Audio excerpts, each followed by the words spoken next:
গত রবিবার আমরা গেছিলাম কলা মন্দিরের পিকনিকে। আর পিকনিকটা ছিল বাথানবাড়ির সুলেমান পার্কে। তো আমরা যাচ্ছিলাম সেখানেই।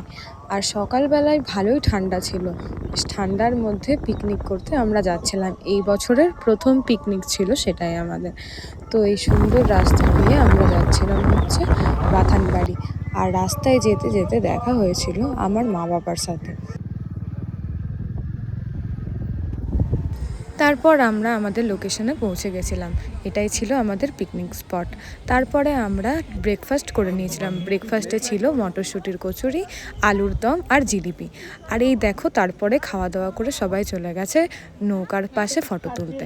তারপর আমাদের গানের অনুষ্ঠান শুরু হওয়ার জন্য অ্যানাউন্সমেন্ট চলছিল। আর অ্যানাউন্সমেন্ট করছিল আমাদের সবারই প্রিয় মৌসুমী কাকিমা। আর এখানে রান্না হচ্ছিল।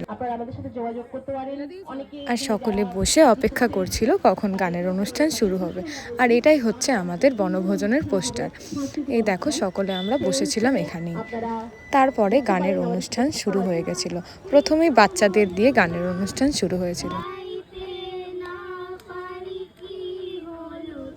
তারপর আমাদের কলা মন্দিরের সব থেকে ছোট্ট সদস্য তার গান পরিবেশন করেছিল। তোমরা শোনো।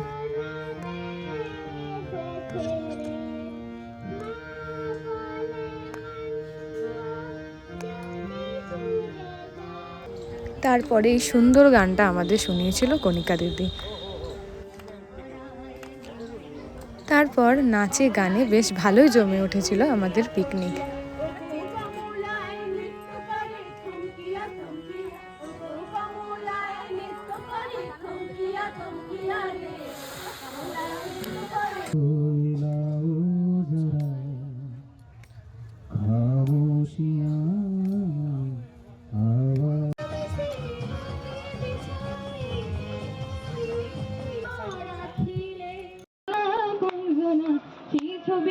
নষ্ট করে কঙ্গনা কঙ্গনা তোমার ঘরে বসত করে কয়জনা মোরা জানো না তোমার ঘরে বসত করে কয়জনা।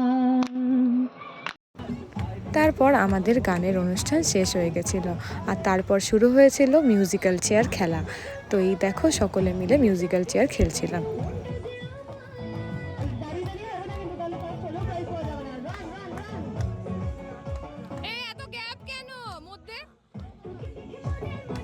সব শেষে খাওয়া দাওয়া শুরু হয়ে গেছিলো। আর খাওয়া দাওয়ার শেষে ক্যাটারিংয়ে আমাদের দিয়েছিল একটা করে কমলা লেবু।